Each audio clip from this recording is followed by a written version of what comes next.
In the quiet suburb of Westbrook, Emily, a 17-year-old, found herself home alone one eerie evening. Her parents, both doctors, were attending a medical conference out of town.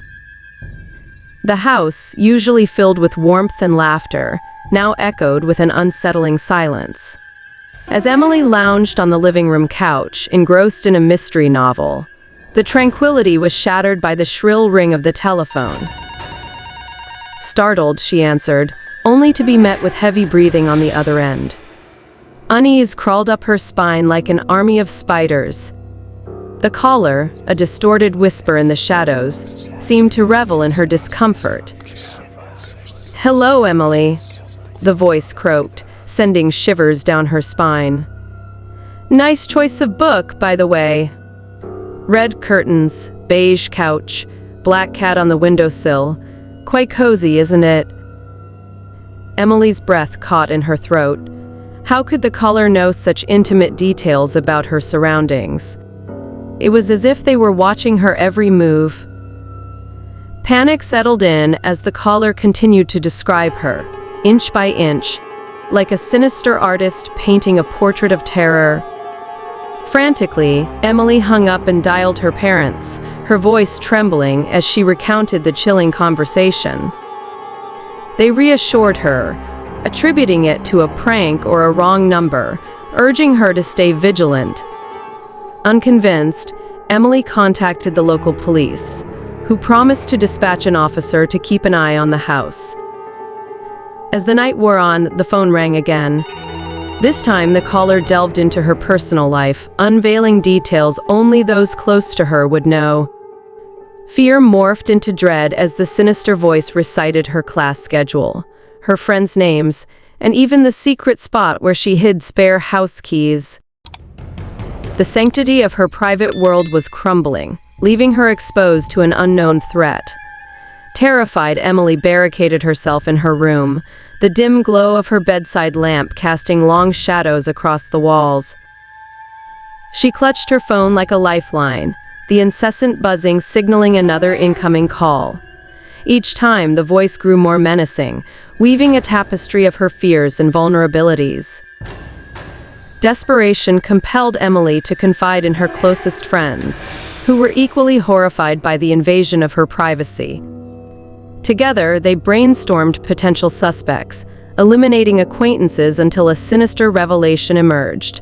A classmate named Alex, who had always lingered on the fringes of her social circle. Alex, a quiet and unassuming figure, had a knack for blending into the background. However, beneath the facade of normalcy lurked a disturbed mind. The pieces of the puzzle fell into place when Emily recalled catching glimpses of Alex in unexpected places. At the grocery store, near her school, even on the street she called home. The police intensified their investigation, uncovering a trove of evidence linking Alex to the disturbing calls. Security footage revealed his presence in the vicinity of Emily's home at odd hours, his eyes fixated on her residence.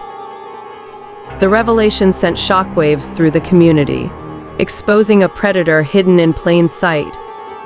During the interrogation, Alex's motives became chillingly clear. He confessed to a twisted obsession with Emily, fueled by a distorted perception of love.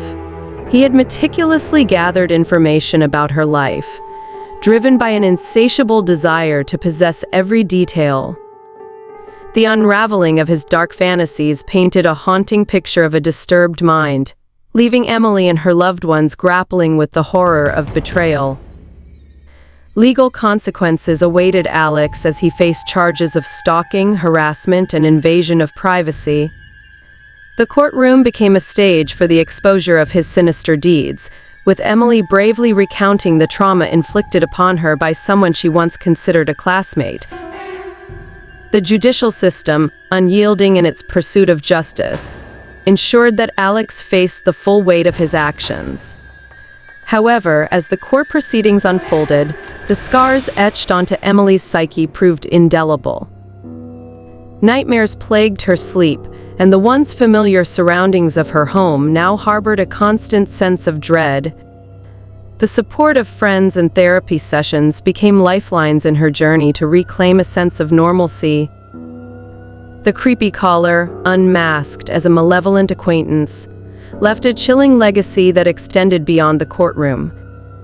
The community grappled with the revelation that monsters could lurk in the shadows of everyday life. Emily's story became a cautionary tale, a whispered warning passed from neighbor to neighbor, reminding them that the boundaries between safety and peril were often razor-thin. In the aftermath, the Westbrook community rallied to support Emily, vowing to tighten their bonds and foster a collective vigilance against such insidious threats. The scars of that harrowing night would forever mark Emily's passage into adulthood, a stark reminder that sometimes the most terrifying monsters are the ones we least expect.